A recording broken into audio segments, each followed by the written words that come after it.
Right now, the January 2026 winter storm Fern is officially over, but the crisis in the United States is not. As of this morning, February 8th, 153 people are confirmed dead. More than 1,000 families in New York City are still without power, and across the Northeast, temperatures have dropped to levels not seen in 2 decades. Wind chills in New York City hit negative 14 degrees Fahrenheit this weekend, colder than parts of Antarctica. This is not one storm. This is a cascading disaster that began 3 weeks ago and has left a trail of suffering from the Gulf Coast to the Canadian border. From Texas to New York, from Florida to Maine, 30 states have been under emergency declarations. 245 million Americans have been directly affected by Winter Storm Fern and the brutal Arctic outbreak that followed, and the danger is not over. Another round of extreme cold is forecast for the coming week. Emergency shelters across New York remain at capacity.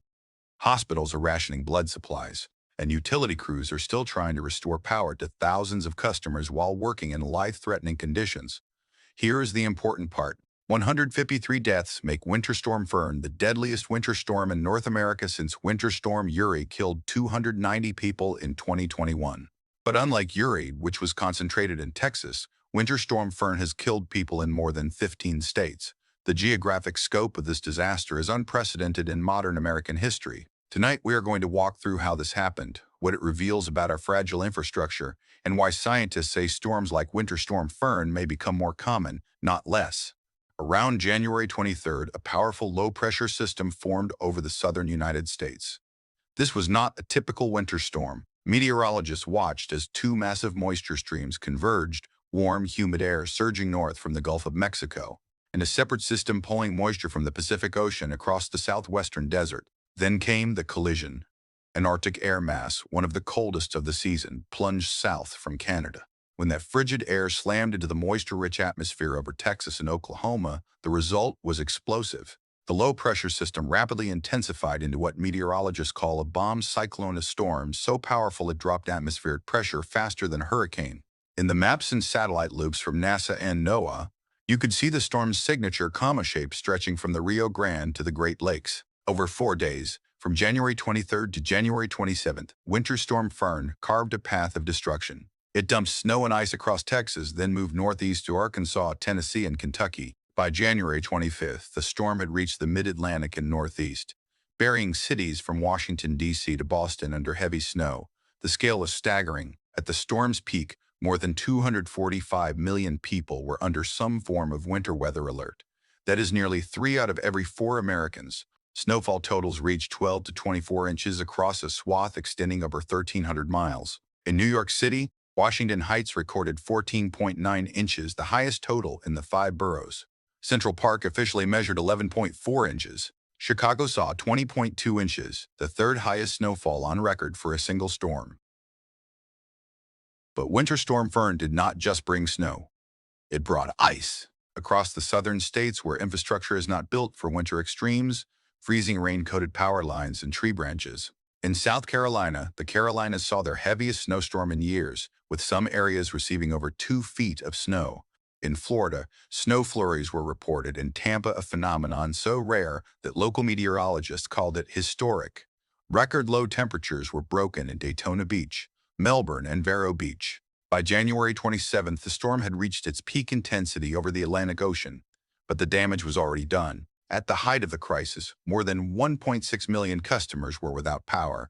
Nearly 20,000 flights were canceled across the United States. At Washington Reagan National Airport, 99% of flights were canceled. At Philadelphia International, the cancellation rate hit 94%. The airline industry had not seen disruption on this scale since the COVID-19 pandemic. And then, as Winter Storm Fern finally moved offshore, the temperature dropped even further. The Arctic air that had fueled the storm remained locked in place. Across the Northeast, temperatures plummeted to dangerous levels. On February 8th, 3 weeks after the storm began, New York City recorded an actual temperature of 3 degrees Fahrenheit. With wind chill, it felt like negative 14 degrees. Some suburban areas north of the city saw wind chills drop to negative 30 degrees. By the time the storm finally weakened, at least 153 people had lost their lives. 13 of those deaths were in New York City alone, most from hypothermia. The death toll continued to climb even after the snow stopped falling, as the prolonged cold claimed more victims among the homeless, the elderly, and those trapped without heat. When you step back from the day-to-day updates and look at the human toll, the numbers become almost impossible to comprehend. According to the American Red Cross, thousands of volunteers were deployed across 30 states. On the night of January 26th, more than 15,000 people were sheltering in emergency facilities from Texas to Maine. Blood donation events were canceled in record numbers. The Red Cross estimates that more than 5,000 blood donation appointments were lost due to storm-related closures. In a healthcare system already stretched thin, hospitals across the affected region began rationing blood supplies for emergency surgeries. Walk into one of the emergency shelters still open tonight in New York City. Gym floors are lined with cots and folded blankets. Children play quietly with donated toys while their parents huddle around extension cords trying to charge phones. The smell of institutional coffee mixes with the sound of whispered conversations in a dozen languages. Outside, the temperature is still below freezing. Inside, people wait. They are waiting for two things that still have not fully returned: heat and certainty. In New York City, Mayor Zohran Mamdani has announced expanded emergency measures. Since January 19th, when the city declared Code Blue a mandate that no one can be denied shelter access, outreach teams have placed more than 1,250 people into shelters and safe havens. 27 individuals were involuntarily transported to safety when they refused to leave the streets in life-threatening cold. The city has opened 60 new hotel shelter rooms, deployed 62 warming centers and mobile warming vehicles, and converted 10 public schools into emergency warming facilities over the weekends. But 17 people still died in the streets of New York. 13 of those deaths were directly attributed to hypothermia. The city's medical examiner released findings showing that many victims had a combination of factors: historic low temperatures, alcohol or drug use that impaired judgment, and lack of access to shelter. One report described a man found frozen on a sidewalk in the Bronx just 3 blocks from a warming center he never reached. Here is the important part. New York, a city with one of the most robust homeless outreach systems in the country, still lost 17 lives. Smaller cities and rural areas with fewer resources faced even greater challenges. Across the Northeast, the pattern repeated. In Pennsylvania, emergency declarations remained in effect for 30 counties. The state reported widespread power outages and transportation shutdowns. In New Jersey, governor officials warned residents to prepare for another round of extreme cold. Connecticut activated its National Guard to assist with snow removal and wellness checks on elderly residents. Further south, states that rarely see winter weather of this magnitude struggled to respond. In Tennessee, nearly 27,000 customers lost power at the storm's peak. 1,100 utility workers worked around the clock to restore service. The state received more than $11 million in federal emergency assistance from FEMA. Mississippi and Louisiana faced similar challenges. 6 people died in South Carolina, where ice accumulation brought down thousands of trees and power lines. Florida, a state synonymous with sunshine and palm trees, experienced one of its coldest winters on record. Snow flurries in Tampa made national headlines. But the real danger was the cold. Temperature records fell across the state. In Miami, residents who had never owned winter coats scrambled to find warmth. Agricultural losses mounted as citrus crops suffered freeze damage. And now, as February 8th turns to February 9th, meteorologists are tracking the next weather system. Another surge of Arctic air is forecast to move through the region. Temperatures across the Northeast are expected to remain below freezing for at least another week. Utility companies have pre-positioned crews. Emergency management agencies have extended warming center hours. Airlines have issued flexible rebooking policies. But the people still without heat, the families still in shelters, the hospital staff still rationing blood supplies. They are waiting for two things that still have not fully returned: heat and certainty. The American Red Cross reports that volunteers are working in shifts that now extend into their 4th week. Utility workers, many brought in from other states and Canada, are sleeping in temporary housing and working 12-hour shifts in brutal cold. At the peak of the restoration effort, more than 18,000 workers were deployed across the affected region. FEMA has approved 12 federal emergency declarations, unlocking funding for state and local response efforts. More than $11 million has been distributed to Tennessee, Mississippi, and Louisiana alone. But the total economic cost of Winter Storm Fern is projected to reach between $105 billion and $115 billion, according to AccuWeather. That figure includes damage to homes and businesses, lost productivity, agricultural losses, and insurance claims. Insured property and auto losses alone are estimated between $4 billion and $7 billion. making Winter Storm Fern the third most expensive winter storm for the insurance industry in American history. So what went wrong? And more importantly, what does Winter Storm Fern reveal about our ability to handle the next major winter disaster? Across the southern states, power grids that were designed for summer heat, not winter ice, failed catastrophically.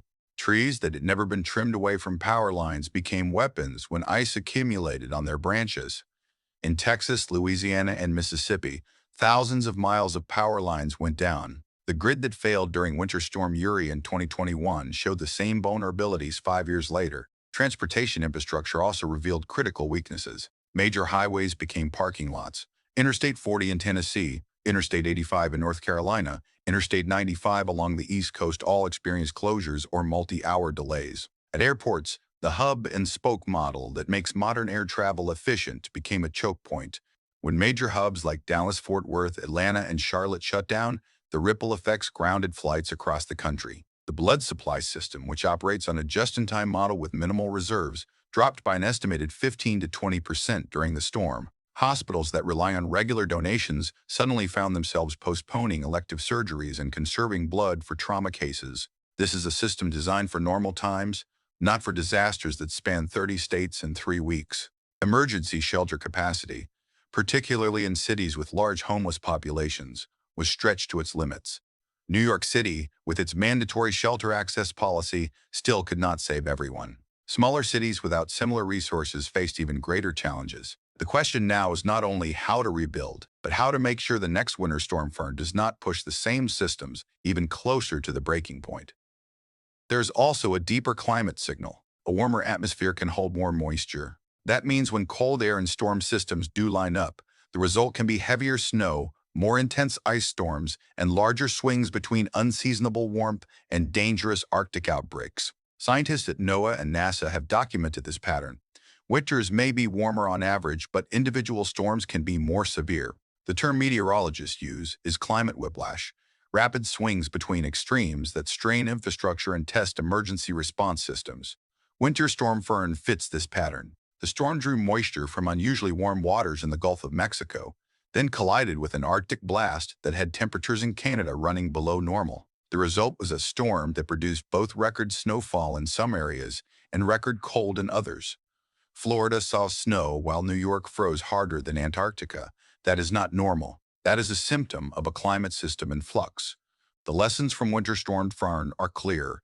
Aging power grids need winterization, especially in regions where winter storms are becoming more frequent. Transportation networks need redundancy and better coordination during emergencies. Blood supply systems need larger reserves. Shelter capacity needs to expand. And climate science needs to be integrated into infrastructure planning, not treated as an afterthought. The question now is not only how to rebuild, but how to make sure the next storm does not push the same systems even closer to the breaking point. Because according to every forecast model, there will be a next storm, and the next Arctic outbreak, and the next test of whether American infrastructure can handle the climate reality we're already living in. Tonight, Winter Storm Fern is fading from the maps and another Arctic surge is still approaching.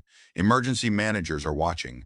Utility crews are preparing. Families are stocking up on supplies. And in shelters across the Northeast, people are settling in for another cold night, hoping this time the heat stays on. But for millions of people, this winter will be remembered not by storm names, but by nights spent in cold houses, by long lines at shelters, and by the quiet fear of wondering what happens if the lights go out again. Yet amid the crisis, there are stories of resilience. Neighbors running extension cords across driveways to share power. Volunteers driving hours through dangerous conditions to staff warming centers. Line crews working through the night in sub-zero wind chills to restore electricity to strangers they will never meet. Hospital staff stretching dwindling blood supplies to save lives. Teachers opening school gyms as emergency shelters on their days off. These are the stories that do not make headlines, but they are the stories that reveal who we are when systems fail and the temperature drops.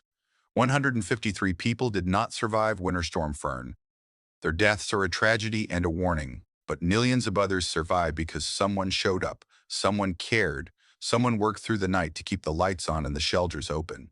We will keep tracking both the science and the human stories as this historic winter continues to unfold. If you found this update useful, consider sharing it, subscribing, and letting us know how these storms are affecting you and your family. And as always, stay safe, stay informed, and stay prepared. How do you think your community should change after what this winter has revealed?